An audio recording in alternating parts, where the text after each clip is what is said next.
Oh, welcome to the Yahowah blog. We're here in the Rainbow Studio. We're going to return to our presentation of Appalling Twistianity. We're going to take a little different approach on this morning's program, and that I'm going to refute Paul by quoting God. How about that?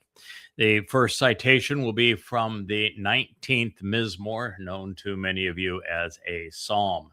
It reads as follows: Yahweh's Towrah, which would be teaching, instruction, guidance, and directions, is complete, lacking nothing, helpful, healing, beneficial, and true, returning, restoring, and transforming the soul. Yahweh's testimony is trustworthy and reliable, making understanding and obtaining wisdom simple for the open-minded. Mizmowr song, Psalm 19:7. Pretty hard to argue with that. If you have one citation, and we have many, many, many of them, that is clearly from God, that is in a book filled with prophecy and proof that it was inspired by God, and it contradicts what men claiming to speak for God said, those men claiming to speak for God lied. And that is the reason we're considering this, because Paul called the Torah pornography. He said that the purpose of his imaginary Jesus Christ was to rip us away from the terrible treatment we were receiving under the Torah and to replace that old, terrible, abusive system with his new gospel of grace. It was all pathetic. It was a disgusting lie. And this is just one of many statements that prove it. Let me read that again. Yahweh's Torah, his guidance and teaching, is complete, lacking nothing, helpful, healing, beneficial, and true, returning, restoring, and transforming the soul. By the way, that's all you ought to care about. Your body is meaningless. It's disposable, but not your soul. That's the reason why the whole Christian idea of their God being a man is so absurd, of men killing God and of the solution being bodily resurrected. I mean, it's three strikes of the stupid stick. Your body is meaningless. You can't get off this planet with a body. Oh, you can go visit the moon for a few days, but that's about it. You're never going anywhere with a body. God does not have a body. The body of God wasn't killed. The body of God wasn't resurrected. It's absurd. It's all about the soul. And your soul is either transformed such that it's enveloped with light energy, replacing your physical body, such that you can enter God's presence and leave the confines of 3D and enter the fourth, fifth, sixth, and seventh dimensions, or you're just simply going to die. Your soul will dissipate into nothing and your body will rot. Those are your choices. And therefore, Yahweh's testimony is trustworthy and reliable, making understanding and obtaining wisdom simple for the open-minded. Now, the following proverb, this same Torah, is called Tob, good. And that means, according to God, the good news and his Torah are synonymous. And that would make Paul's claims preposterous.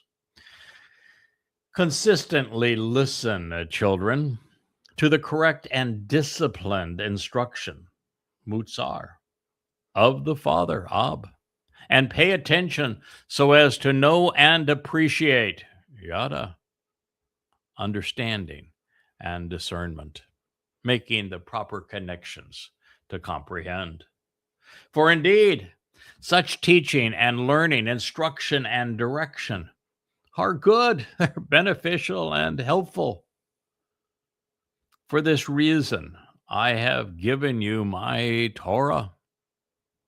You should not forsake, neglect, or reject it. Al-Azab, Mashal, word pictures, Proverbs 4, 1 and 2. That's it, folks.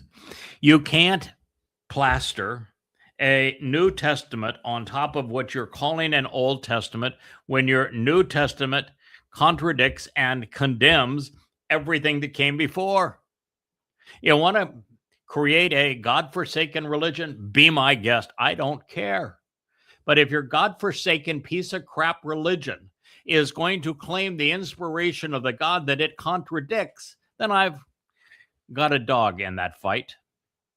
And I'm disgusted by the likes of Peter and Paul, Luke and Mark, and all the nonsense that they proposed that is so reprehensible, and all of the souls that have been led astray by this trash. I mean, think about what God just said here. The Mashal, the Proverbs are inspired. Consistently listen, children, to the correct and disciplining instructions of the Father, and pay attention so as to know and appreciate, to yada, understand, coming to comprehension by making the proper connections, bena. For indeed, such teaching and learning, instruction and direction, lakach, are good, they're beneficial, they're helpful, tob, proper, prosperous, favorable, pleasing, enjoyable, valuable, and healing. For this reason, I have given you my Torah, my teaching, my guidance, my instruction, and my directions. You should not forsake, neglect, or reject it. But Paul's first sentence in his first letter, the very first sentence written in Christianity, says that the whole purpose of his imaginary Iusu Christou, Jesus Christ, was to tear you away from the Torah. And God says, don't ever forsake it. Don't ever neglect it. Don't ever reject it. Somebody was lying. Who do you suppose was lying? Yahowah or Paul? Tough call, huh? So why are there 2.5 billion Christians who believe that Paul was telling the truth and that God was lying? Dowd's magnificent 119th Psalm is a composition of inspiring and beautiful lyrics. It is an ode to the Torah with 22 stanzas presented in alphabetical order, celebrating the letters which comprise Yahowah's guidance. There are 22 letters in the Hebrew alphabet, 17 consonants and 5 vowels. Dowd wrote the 119th Psalm to present the merits of the Torah in alphabetical order, beginning with Aleph and then Be'eth, and going all the way through the Hebrew alphabet, all 22 letters in alphabetical order, so that we might understand the Torah. He wrote, "You have actively engaged and accomplished good, beneficial, and generous things, which with and through your associate and co-worker." Oh, then who would be Yahowah's associate and co-worker? Couldn't be Jesus, could it? Because guess who wrote this? Dowd. So the great things, the good, beneficial things that God enabled were with and in association with his co-worker. So you have actually and actively engaged and accomplished good, beneficial, and generous things, that which is productive, with and through your associate and co-worker, Yahowah, in accordance with your word. By the way, the word of God at the time was comprised of the Torah. There may well have been available to him the book of Shaphat, Judges, and likely the recordings of Yosha ben Nun.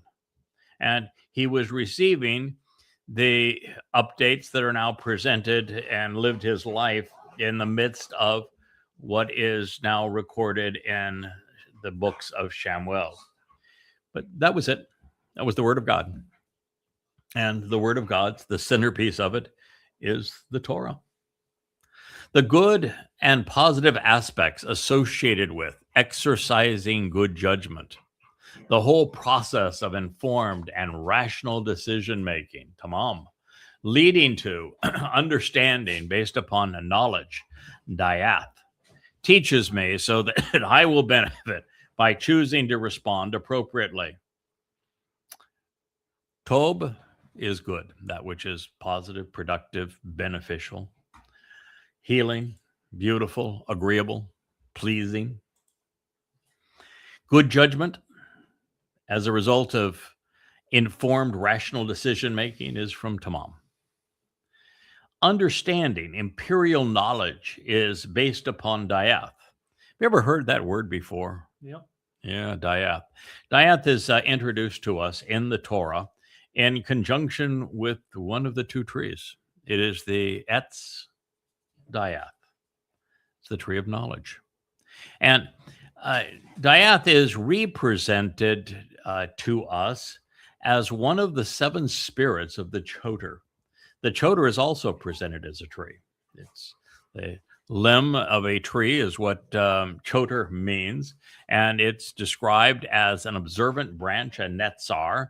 We are told that its roots are deeply established and that it is fruitful and productive. And the etzah, the tree providing comprehensive counsel of dayath, are two of the seven spirits afforded the Towrah. And so Dowd is expressing here what he has learned from that very tree of knowledge. Teaches me so that I will benefit by choosing to respond appropriately. Dowd is crediting the tree of knowledge for his growth from really a horrible and desperate position that was sex and wine fueled at the low point of his life, but recovered as a result of the intervention in his life by the tree of knowledge. Indeed, in the terms and conditions of your covenant agreement, your mitzvah, I completely trust and totally rely because they are verifiable and enduring. This was Mizmowr Psalm 119:65. I was the first to actually detail and enumerate the 5 conditions of the covenant. There are 5. And there are 5 benefits of the covenant. Not surprisingly, 5 is the number of fingers on our hand, and not surprisingly, that there are 5 hands in Yahweh's name. So let's go through them. The first condition of the covenant is that we disassociate from religion and politics. The condition is to walk away from Babel, from the family of man, from the culture of civilizations. Babylon was the birthplace of the integration of religion and politics to control and fleece people. And as a result, God says, for us to be involved in a relationship together, the very first thing you must do is walk away from Babel. This commingling, that's what Babel means, commingling of truth and lies, of religion and politics, all designed to confuse. You'll note that Yahweh did not address Abram at the time, or Sarah, prior to them leaving Babel. And the same thing is true for the rest of us. God is not going to reach out to you, introduce himself to you, or commence a relationship with you, choose to be with you until you first reject religion. Look at Moshe. Where was he? He was raised in the most religious and political culture of the day, in Mitzrayim, in Egypt. He rejected it. He stood up against it, and he loved it. And it was all the way around the base of Mount Choreb in Arabia, all the way across the Sinai, away from Egypt, that Yahweh introduced himself to Moshe. And he could not have done so until Moshe had distanced himself from religion. Look at even Dowd, the chosen one, the very son of God. He did not find Dowd with his father and mother. They weren't hanging around with them. No, he walked away.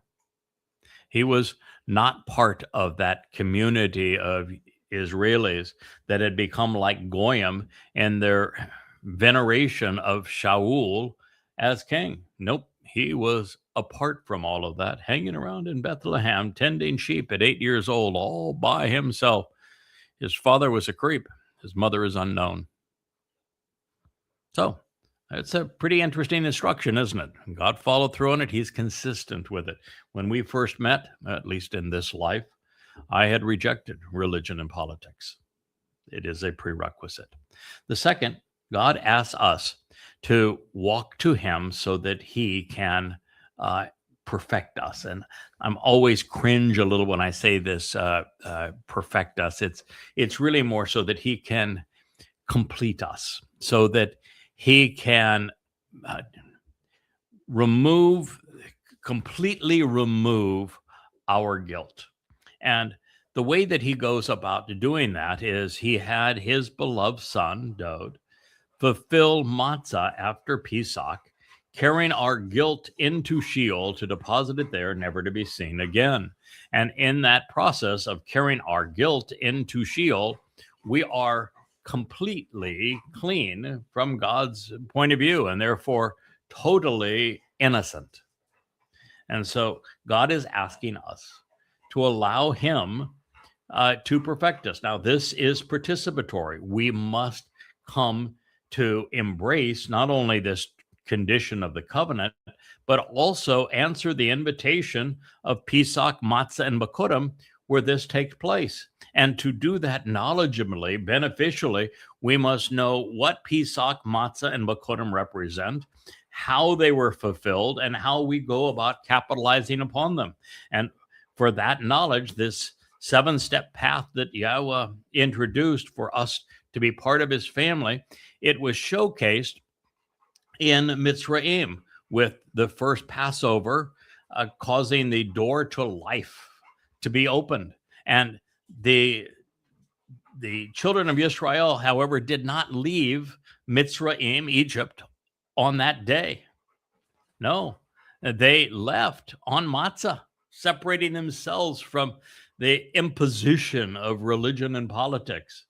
And so we must understand how these 2 days work together. And we must appreciate the fact that in Rabbinic Judaism, they have completely eliminated matzah and they've turned Passover into a 7-day holiday.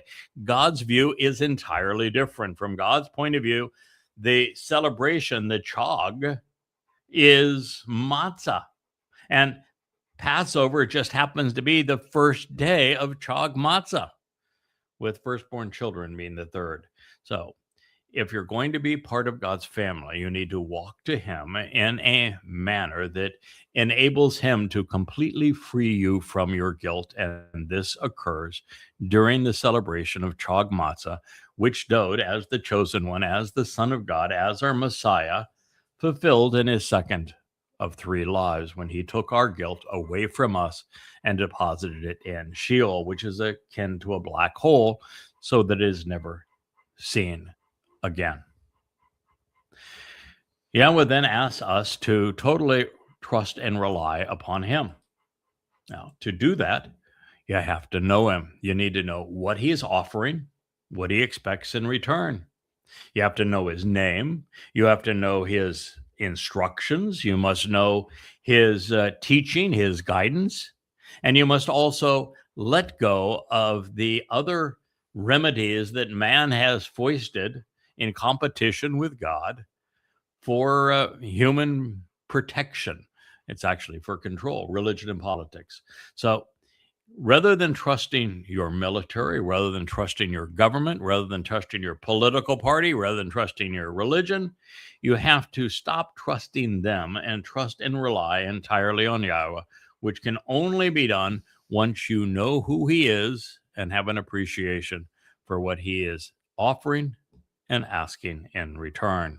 If you want to know those things, I would encourage you to go to yadayah.com and begin with the first book, An Introduction to God, and read through the 35 books that are presented there for your edification.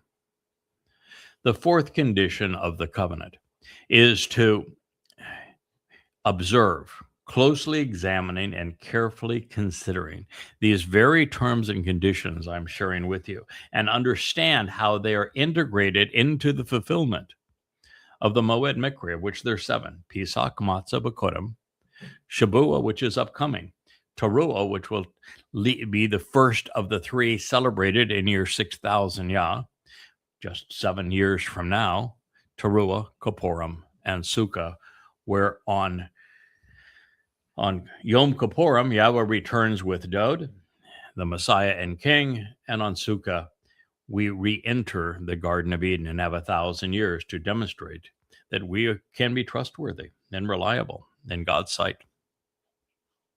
So this is the nature of those mitzvah, terms and conditions of the covenant. And lastly, Yahweh says, as a sign of the covenant, it's important that we as parents circumcise our sons on the 8th day, so we and they remember. And that is the sign of the covenant.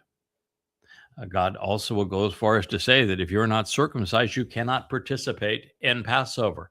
If you can't participate in Passover, none of the rest of the Moed Mikra make any difference to you, because, well, that's the doorway that you begin. And unless you go through that doorway, there is no opportunity to benefit from matzah or bakorim or shabuah, teruah, or kippurim or sukkah.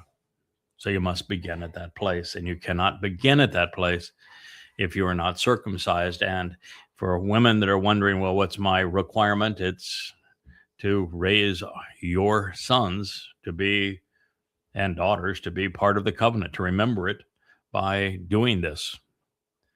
So here we are. Indeed, the terms and conditions of your covenant agreement, I completely trust and totally rely. They are verifiable and enduring, and I have shared them with you. You can read, there's 3 volumes of Yahowah that are devoted to the covenant. And you are welcome to read them, study them, benefit from them. They're at yahowah.com. They're all free. They're page turners, PDFs, and you can buy them royalty free at amazon.com, all available to you. This goes on to say, prior to the time that I responded and answered this invitation, before I was thoughtful and spoke truthfully and composed these songs, I was preoccupied and unintentionally erred. I inadequately wandered aimlessly, without deliberation and without the intent to mislead, and unwittingly deceived. And therefore, I placed my faith in mistaken options. Well, that may be just a bit of a softening of what he did, but we'll say, okay, we're glad that you recognize that before the intervention here, and that you were kind of read the riot act, if you will, before you were confronted very directly by someone with the knowledge of Yahowah and of what he was offering and expected in return, and who you, Dowd, are in this regard. Before you fully responded to that invitation, Anah, well, you did more than unintentionally err, but it's all bygones now. We can learn from them. You recovered, and that's a very good thing. He goes on to say, but now at this point in time, literally keep my eyes focused upon, carefully observing, closely examining, and diligently exploring your word, your instructions, and your promise. Ra. That would be Mizmowr 119:66. You are good. You're Tob, generous, pleasing, enjoyable, and festive, beautiful, and pleasant to be around, Yahowah. Boy, that's a far cry from where he was in the 51st Mizmowr, isn't it? Yeah. Our son has grown up to be a man, and are doing what is good and beneficial by helping me learn, becoming better acquainted while teaching me how to properly respond to your clearly communicated prescriptions of what I should do to share life with you. 11967.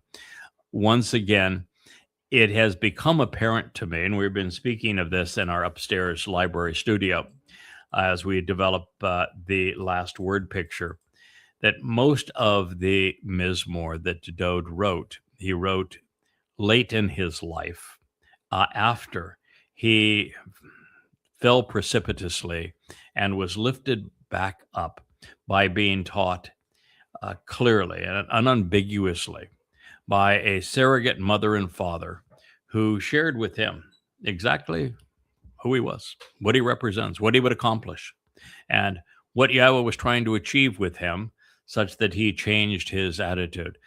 Prior to that time, Dowd became Yisrael, repugnant, argumentative, blaming everyone but themselves, including God, and lashing out at God. And in fact, the 51st Mizmowr, which conveys this, Dowd did the same thing that Israel has done, erased God's name. Wouldn't even say it at the time. And so it is a metaphor for everything that that Israel had become. But as there was recovery for Dowd, as you can hear in these words, so is there recovery for Israel. And as it would transpire, the same person who taught Dowd what he needed to know to capitalize upon, to resolve his issue and to become better acquainted, taught to properly respond to God's clearly communicated prescriptions in life, is the same person who will lay down his life to resolve the same problem with the mortal remnant of Yisrael just 7 years from now. God starts with a plan, picks the characters in his story, and he sticks with them. The infamous, self-motivated, and presumptuous liars, they mislead. They deceive with their speeches, promoting worthless beliefs, smearing and slandering me with misinformation. These scribes conceal what I have said by plastering over me with their message. Well, there's 3 religions that are all based to either a tremendous extent, a great extent, or some extent on doing this very thing. The religion that was actually codified first among those 3 Abrahamic religions would be Christianity.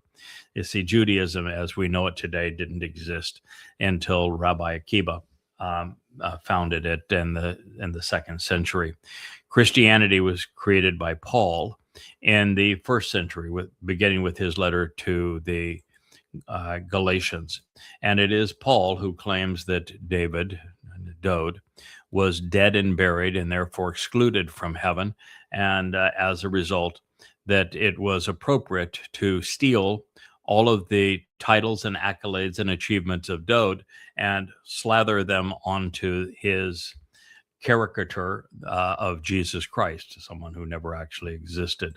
And so that is what he is speaking against. But rather than refuting that by citing things like Mizmowr 119:68, to refute the new religion of Christianity and its misappropriation of Dowd's titles and achievements, Rabbi Akiba foisted another false messiah on the Jewish people, fighting one lie with another lie, and caused the diaspora, caused the renaming of the land to be Philistia, creating the problem that they're fighting today twofold over.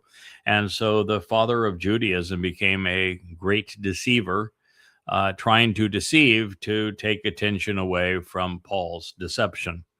And in the end, it created this horrendous mess. And I also mentioned Islam, is if it wasn't for the Talmud that the rabbis began to write and then share with Muhammad, Islam would not exist. Islam ultimately became a religion because Muhammad bought Talmud readings from rabbis twisted them to serve his situation, and created a religious veneer for the Quran that it would not otherwise have had.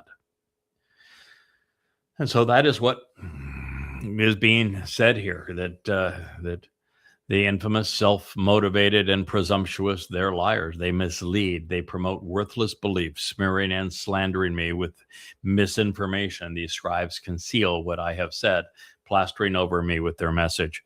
This would not occur for another 1,000 years after Dowd wrote this Mizmowr. And so for him to know this, then the person who was teaching him about his special role with God told him what he was going to accomplish and how his people would twist what he achieved so that he could speak about it, and the Jewish people would be forewarned that this would occur. He is announcing the birth of Christianity and Judaism. I, with all my heart, intent, personal commitment, and sense of purpose, myself will engage to save, to protect, and to preserve, sparing by branching out while observing your precepts, these instructions which you have entrusted to us, encouraging us to pay close attention to and to examine for guidance so that we might respond appropriately to you. These are Natsar leading to Pakudim, Mizmowr 119:69. Their hearts in judgment are calloused. Oh boy, isn't that the state of Israel? And shameful, ignorant, and irrational, irresponsive, and gross. That'd be true of everyone who is overtly political and religious. And many are both. Look at the MAGAs. Some are one. Look at the Marxists. Others are, various blends of these things. Some are Jews, some are not. But the fact is that Jews have become the most universally political and or religious people on earth. And as a result, their judgment is calloused, it's shameful, it's ignorant, it's irrational, unresponsive, and gross, similar to leopard tissue, both fat and scummy. I myself, he says, delight and show total enjoyment forever, anointed and bound to your teaching and guidance, your Towrah. Mizmowr 119:70. So Dowd told us the truth, boldly and without equivocation. So why would anyone in their right mind accept Paul's word over the Messiah's testimony? Wouldn't that be stupid? He just said that he is our Savior, and that this result was enabled through the Towrah, which is the opposite of what Paul claimed. While at the same time, the declared Son of God warned us about Sha'uwl with no uncertain terms, as well as against Akiba. He went on in this same marvelous psalm, this Mizmowr 119:71, to say, "It is good and beneficial for me that indeed you responded, providing your testimony and your answers, Anah, for the purpose of teaching me how to properly respond to your engraved and clearly communicated prescriptions of what I should do to be cut into this relationship." Choke. Yahowah and Dowd were not on speaking terms from sometime around the moment where Dowd was bringing the Ark of the Covenant into Jerusalem and had a tizzy fit over how God intervened in the process and killed the man who tried to manipulate the picture that God was conveying of having the bull carry the Ark of the Covenant into Jerusalem. And so they begun a timeout. And Obed-Edom was inserted at that time to explain to Dowd what he had missed. And unfortunately, he didn't listen initially. And it became worse because we go through that period and we find ourselves in 2 Samuel after passing through 2 Samuel 6 and 7, which are very interesting and also glorious stories, troublesome stories with a marvelous rendition and ending. We enter a troubled time, and that troubled time culminates in disaster, as is presented in 2 Samuel 11 and 12. That's the darkest moment in the whole human experience from God's point of view.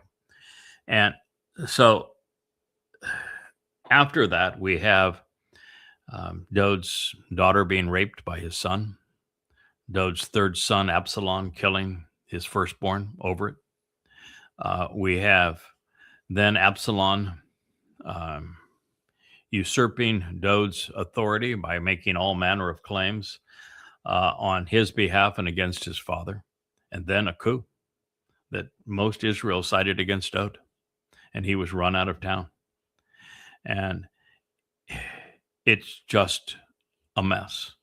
And this was all precipitated by Dowd becoming a terrible king, terrible father, terrible husband, terrible example, when he decided that he would covet another woman when he already had, well, at least 20 some odd, so that he had a different woman for breakfast, lunch, and dinner 7 days a week, is where he was, and decided, I got to have one more. And that one was another man's wife, and he had that man killed.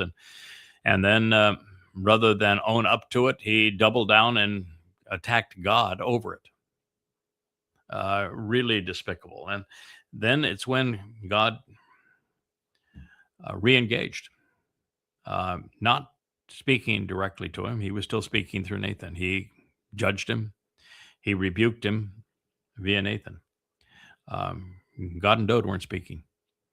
For this to occur, Dowd's inspired again. He's back communicating, at least in a spiritual level, with Yahowah. And that only occurred because of this intervention.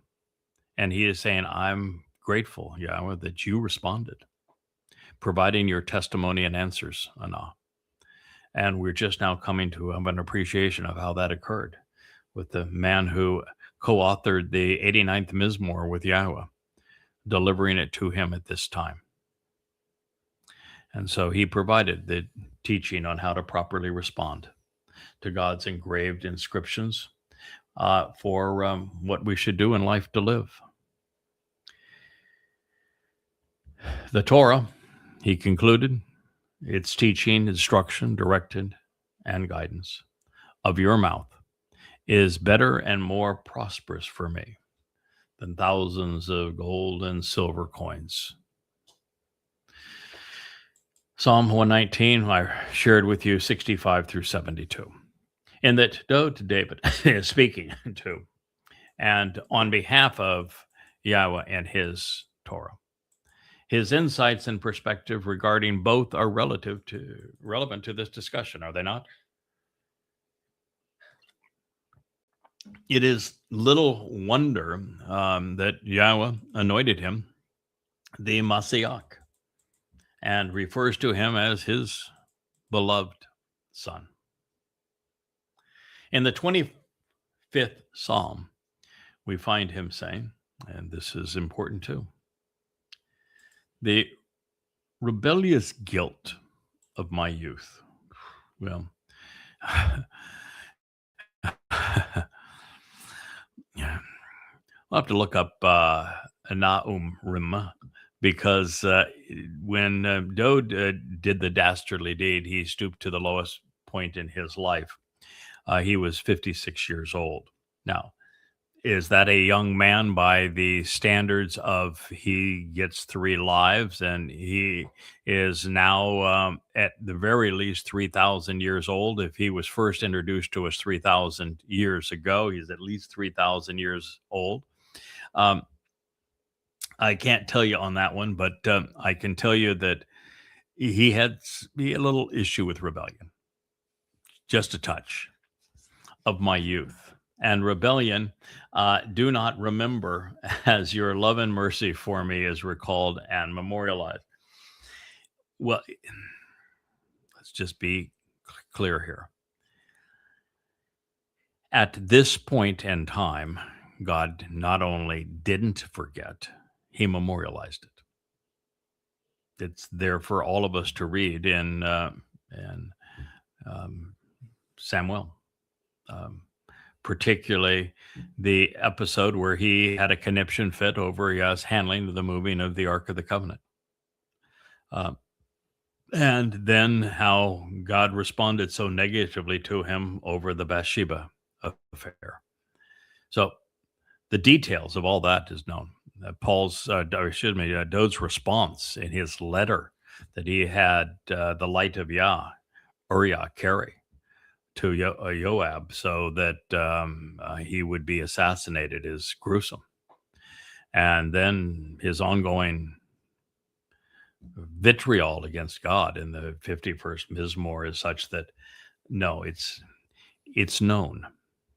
Now, the question really is, since Dowd not only manned up and he learned the lesson so that he rose after having stumbled, which is the key thing that God was interested in. God's not interested in us being perfect. That would be a waste of time. We'd have no interest to him. There would be no benefit for anyone if we were perfect. What God is interested in is us completing the job. And the job is to listen to him, to be thoughtful regarding what he says, to respond to him, and to see it through, not to give up, to show that we're dependable, we're reliable, particularly if we're mistaken, that we get when we learn something new, that we correct what we've said that is wrong and learn from it and move on, and we stumble and fall, we get back up and get going, wiser, stronger, and more experienced for it. So that is a lesson God wants us to know, and that's a lesson that his son, Dowd, learned the hard way. So it's not to be forgotten. It's to be understood. Now, Yahowah, 2,000 years ago, arranged for Dowd to carry his guilt and ours into Sheol together. And it was deposited there, never to be seen again from God's point of view. That doesn't mean that we don't know it. And how long we're going to know it, I don't know the answer to that. But I know that it's important for us to know it now, and God didn't hide it. Okay? So the rebellious guilt of my youth, the rebellion, do not remember, which is true if you're talking about God's perspective on it after he has carried it into Sheol. As your love and mercy for me is recalled and memorialized on account of your goodness and productive purpose, Yahowah. Well, Yahweh's productive purpose and goodness, Tob, carried out through Dowd is the fulfillment of Pesach, Matzah, and Bakorim. The fact that Dowd did these things, I'm convinced, is the single greatest discovery in human history. And right next to that is the realization of how Dowd finally earned the trust of Yahowah such that God allowed his son to perform in this way. He says, this was 25:7, as the psalm reads, Yahowah, the Most High, is good and always right, completely correct, and consistently straightforward, Yashar. Therefore, he is the source of teaching and instruction, and he guides and directs Yara, the guilty, the Chata'ah, who have missed the way, with the way, Barha Derek. Mizmowr 25:8. Yara is a rather key term here. Do you know why? It's the verbal root of Towrah. That's why it means source of teaching and instruction, guidance and direction. Yara, according to Yahowah, probably knows since he inspired the Towrah, told us explicitly that Yara is the actionable root of Towrah. Now, since Yara means source of teaching, instruction, guidance, and direction, the Towrah cannot be law. To present it as law is to be ignorant. It's to be irrational. It's to be stupid. It is to anger God. So anytime you hear in a religious text, a religious context, or even secular one, that the Torah is law. You know you're listening to somebody who's not only irritating God, but lying to all who are listening. Torah is based on Yahowah. Of that, there is no debate. He enables the way of the unpretentious and sincere who respond and actively engage. I wrote that translation 10, 12 years ago. I wouldn't render it that way. And by the way, that is something that is quite different in these programs and anybody else you're ever going to listen to. If you're listening to somebody who's preaching to you about God, they're reading the King James Version or the New Living Translation or the New American Standard Bible or the New International Version. They're reading from somebody else's really crappy, errant translation. I'm not. I did my own. And not only did my own, I share them with you. And I provide for you an amplified version of every word that I've translated. And I've corrected them all to the Dead Sea Scrolls. So if there's a difference in the Masoretic and the Dead Sea Scrolls, I share with you what the Dead Sea Scrolls says, correcting the Masoretic text. More than that, I scrub every single word of its religiosity by removing the diacritical markings and look what the letters themselves say. And when I'm given the opportunity, as I'm going to share with you right now with Anah, I go to the verbal root. Anah with a wah as the end is from the verbal root Anah.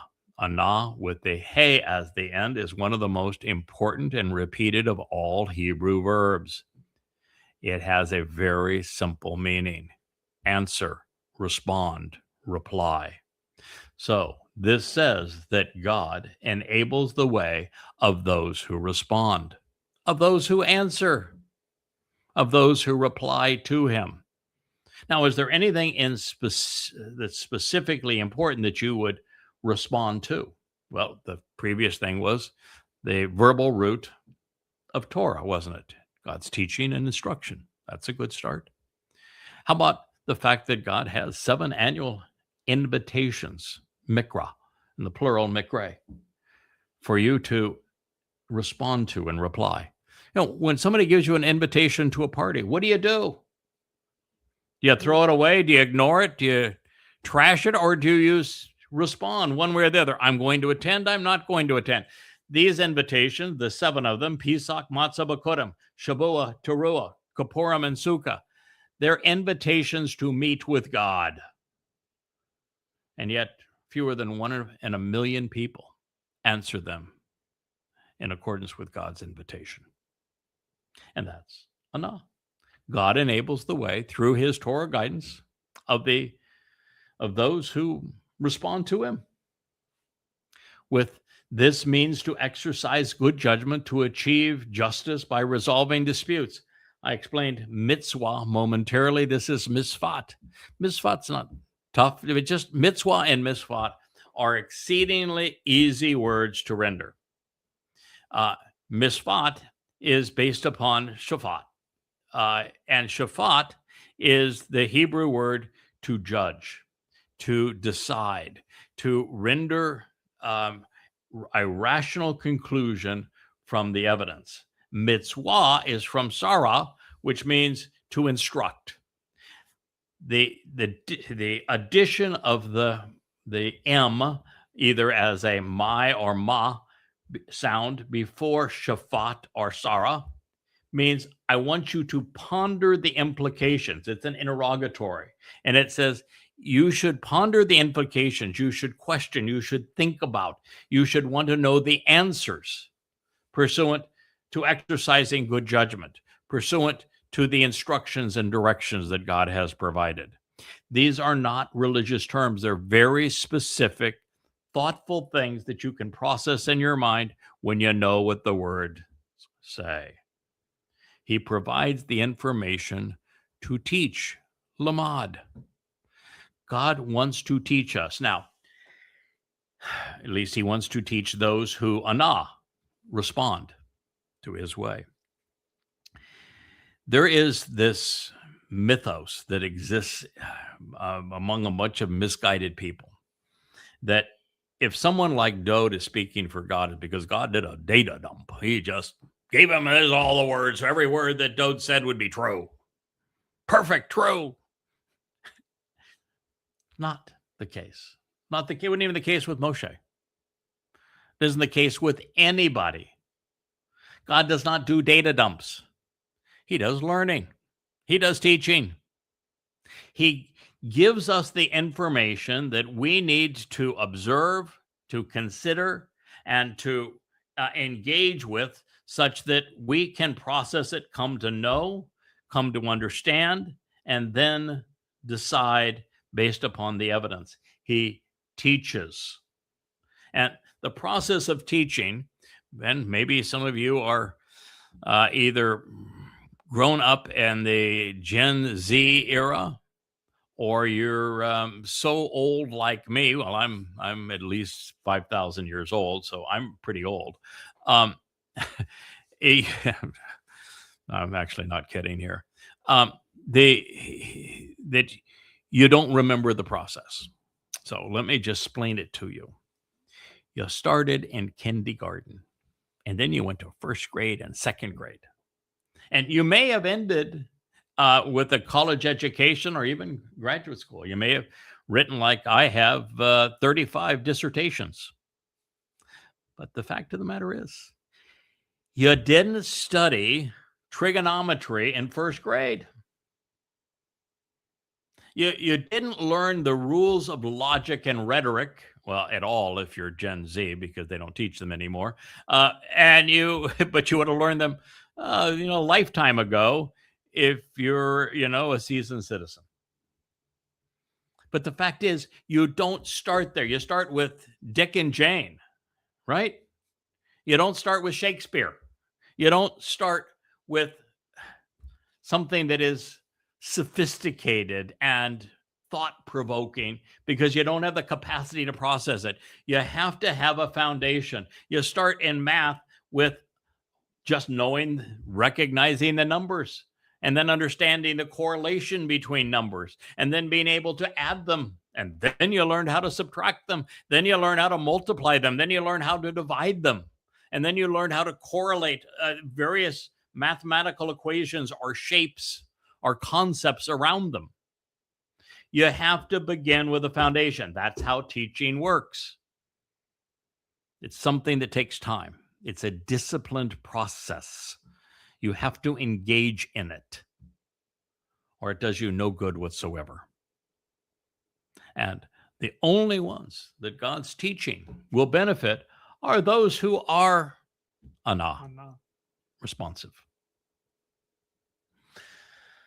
All of the mannerisms and conduct of Yahowah are merciful and beyond reproach, just said. They show favoritism, by the way, would be another word for that. And they are trustworthy and reliable. They're a myth, because God has integrity. For those who are preserved by Natsar, those saved by his family-oriented covenant relationship, his bereth. That would be a problem for the religious. In Judaism, first, there is no salvation in Judaism, but even when they feign it, is it ever based upon the bereth? Do they say, well, you've accepted the 5 conditions of the bereth, and you've done everything that God instructed, so therefore you're saved? Did they ever say that? No. Never. Is there anything in Christianity that says, well, salvation, according to the Psalms, this is a Mizmowr, comes by way of the covenant relationship? No. They never say anything about the covenant. In fact, they do. They replace it. Well, Paul said in Galatians that the Torah's covenant was with Hagar, and therefore it enslaved, which is why he replaced it. So he says that the covenant condemns and enslaves, and that he came up with his own to replace God's, because he's smarter than God, I guess. Truth. Now, the salvation comes from the covenant. If you're not part of the covenant, you have no hope of salvation, and you can't be part of the covenant without meeting its 5 terms and conditions. I shared with you those terms and conditions. If you are religious, you are not part of the covenant, because the first condition, a prerequisite of the covenant, 5 fingers, but one's in opposition to the others. It is the prerequisite, the first of them. You must walk away from religion and politics, from the commingling of truth and lies that confounds so many before you can even begin this process. You are only preserved, you're only saved, Natsar, if you are part of the covenant. Period. End of conversation. And you can't be part of the covenant without following each of those 5 edicts, and you can't follow them unless you understand them. I mean, how do you know that God is anti-religious unless you know his overall position? That God's number one theme, the single most common theme throughout the Torah and prophets, is not God saying, this is who I am and what I'm offering. It's God saying, this is not me. And if you are religious, you're upsetting me, you're distancing yourself from me. It's a condemnation of religion, is the number one theme. It's the number one theme throughout the Exodus. Number one theme in the Torah. Number one theme in the prophets. Right.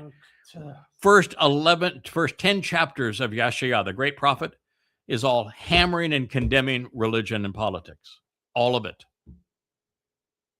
So you can't be part of the covenant while you're religious and political. That's why I speak out so vehemently against religion and politics.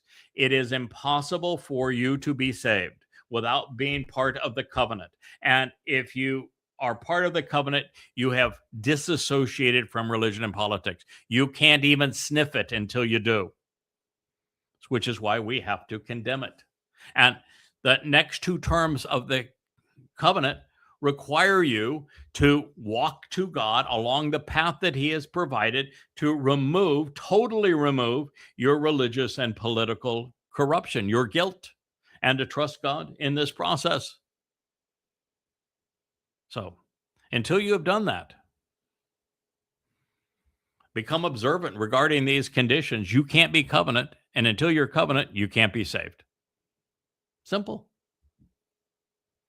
So all the mannerisms and conduct of Yahowah are merciful and beyond reproach, and they are trustworthy and reliable for those who are preserved by his covenant and his enduring witness and restoring testimony, Edah. Pretty straightforward. Absolutely straightforward. God's only merciful. He is only loving. He only shows favoritism for those who trust his presentation of and are preserved and saved by his Bereth covenant. Period. He doesn't love everybody. He's not merciful to everybody. He is only merciful to those who trust and rely upon the conditions of and the benefits of the Bereth, as they are reliably and dependably presented in the Torah and by his enduring and restoring witness and testimony. Do you know that God designates 2 restoring witnesses to convey his eternal testimony? And while you don't have to know who they are to benefit from his covenant, you would be hugely benefited if you do, because God has provided well over 1,000 evidences of who they are, exactly who they are. And the reason he does this is because God's very clear. When Miriam, Moshe's sister, came up to him with Aaron and say, "We too speak for God." First of all, we dislike your wife, and now we've been spreading all sorts of lies about her, by the way. And as a result, we too speak for God. So God intervened at that point, and he says, "No, you don't. When somebody speaks for me like Moshe, there's a reason that I've chosen them. And the reason for Moshe was, nah, he was responsive. But what he says is, they know it and you know it. I make it absolutely clear. God has made it absolutely clear who his Ida are. And the reason he makes that clear is if he's speaking through someone, you ought to listen. You ought not speak over them. You ought not condemn them. You ought not criticize them. You ought to listen. He makes that exceedingly clear. You ought to look up, try to figure out who the Nakar is. Sometimes it's presented as Nakri, which would mean my Nakar. It's an observant foreigner. Who the Towrah is means a branch from the fallen tree that once represented Israel. You ought to figure out who these people are. You know, Christianity is a religion that grew out of a non-prophecy. There is no prophecy of a returning Messiah. None. It's the same thing with Judaism. It doesn't exist. God acknowledged who his Messiah is. His Messiah spoke to us and told us what he was going to achieve. In fact, I happened to have been there at the time, 555 BCE. We went into Babylon to speak to Daniel, who was a real jerk, but he was at least literate, and so he would write it down. He was Gabriel, I was Michael, one who is right about God, one who is courageous and capable as God's man. We were there. We said exactly what was going to happen. We did not tell you to hang around looking for a returning Messiah. We told you the exact date that Chag Matzah would be fulfilled in 33 CE, the exact moment in year 4000 Yah, and then what would happen after that, and what would happen before that, and what the purpose was, but you weren't listening. What there is, however, is copious prophetic presentations about the arrival beginning in the Torah itself about the Nakar. And rather than just a single one line, by the way, it's not even recalled in the Dead Sea Scrolls, but one line in Daniel. There's a whole chapter of Verbatim on the Nakar. It's the culmination of the speech, which is the real Sermon on the Mount that Solomon gave at the commencement of the house for Yahweh's name on Towrah about the Nakar. And he goes as far as to say, when he arrives in the last days, you better listen to what he has to say because it's your only hope for salvation. When there's an entire chapter of Yeshayah, the great prophet, the 11th, devoted entirely to the Towrah. When there is a mashal, a proverb, devoted in its entirely to the Towrah, and that person's arrival and what they will say and what they will write and how God inspired them, and no one's looking for him? What's wrong with you? Why is your head up your tuchus? God speaks of bringing back his Ida. You don't even know who they are. You don't know when they're going to arrive. You don't know what they're going to say. Why? Because you're not listening. Why? Because you're not part of this covenant.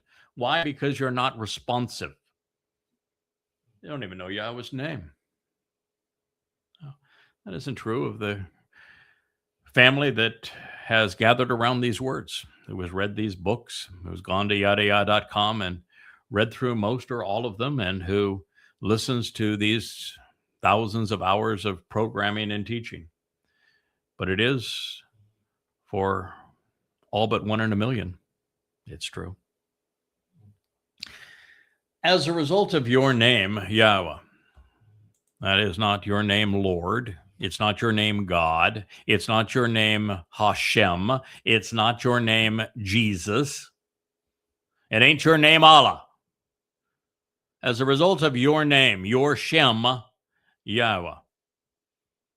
What's so hard about that?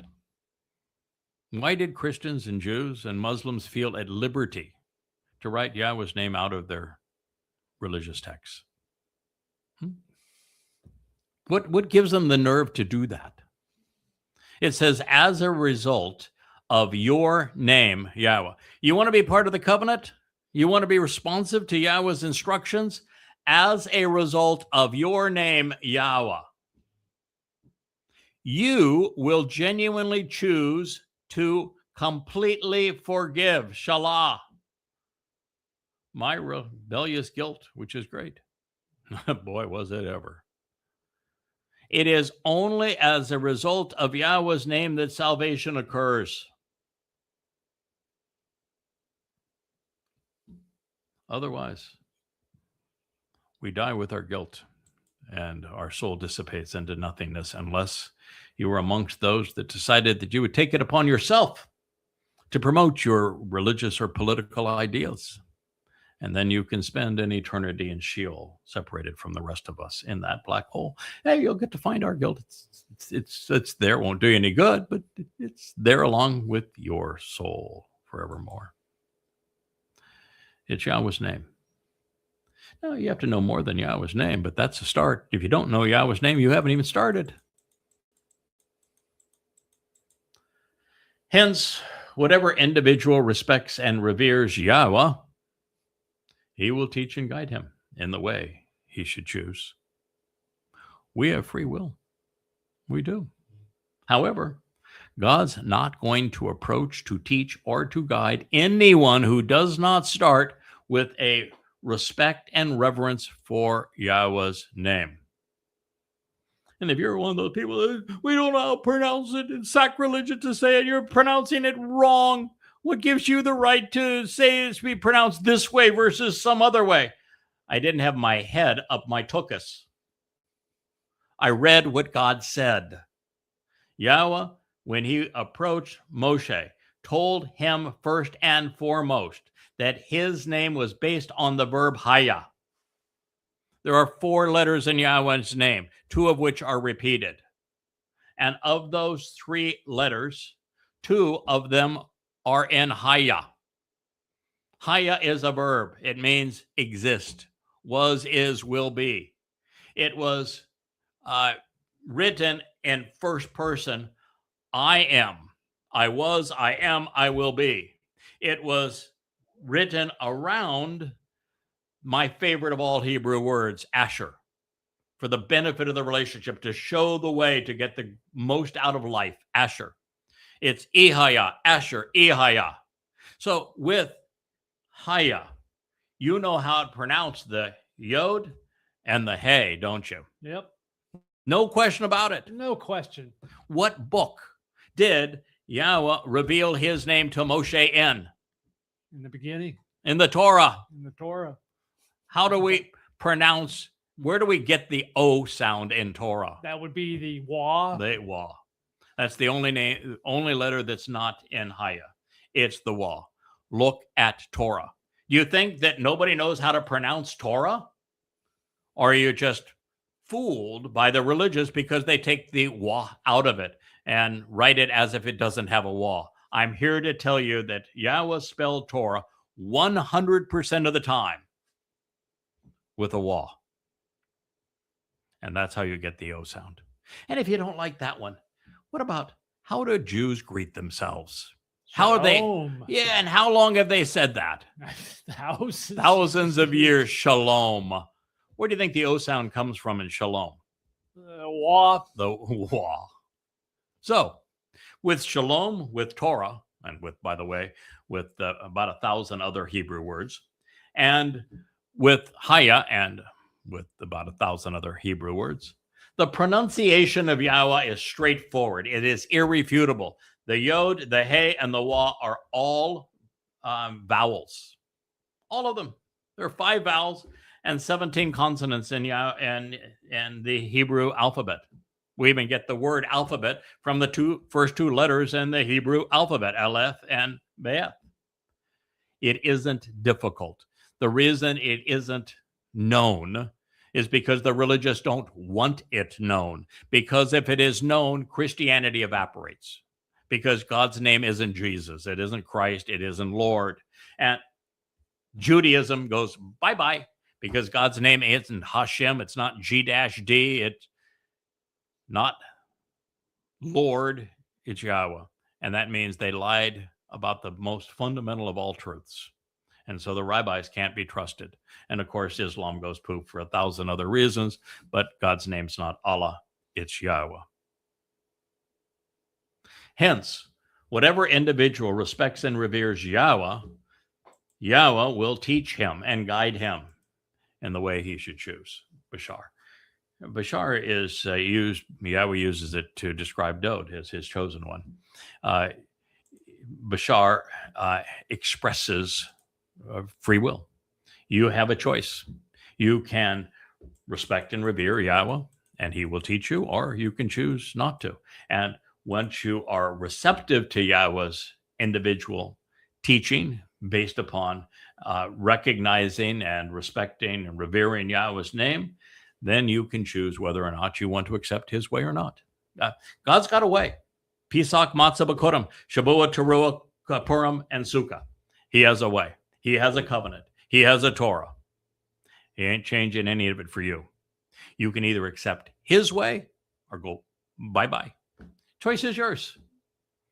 But you don't have the choice to do what Paul did, which is to condemn God's way and to replace it. You don't have a choice to do what Rabbi Akiba did, which is the exact same thing. You don't have the choice to do what Muhammad did. Oh, you got the choice, all right. But you have the consequence, which is an eternity in hell, Sheol. Or you can simply choose Yahowah's way once you come to respect and revere his name, and you have capitalized on the teaching and guidance he has provided. What do you think is the verb that was used here to address teaching and guidance? Would it be that Yara word again? Yep. Just maybe? It is. So therefore, Torah, which is based upon Yara, couldn't be law, could it? No. How many Hebrew words are there for obey if there was a law? None. None would be the answer. When you see obey and your Bible translation, they're corrupting the meaning of Shama, which means to listen. His soul, in the most favorable, pleasing, and festive circumstances, will dwell and endure, and his descendants will inherit the realm. Mizmowr 25:13. So, what matters, your body or your soul? Your soul. That's all that matters. God's never going to save your body.